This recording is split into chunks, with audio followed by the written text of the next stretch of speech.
Sevilla.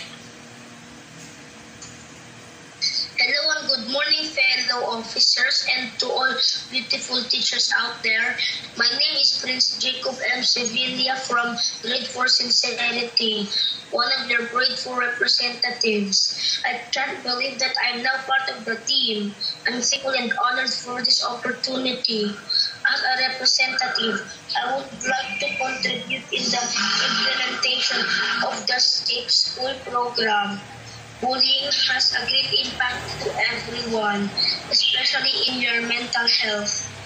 How can we protect ourselves? By reporting the incident of bullying and to make necessary actions to the bullies. Let's help ourselves to be protected. Speak and ask help from your teachers, friends, and family.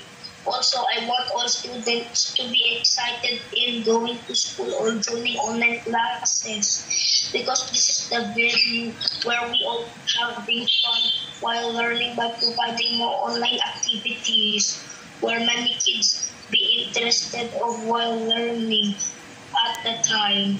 We can all make it happen by being united as one. Thank you. Okay, thank you.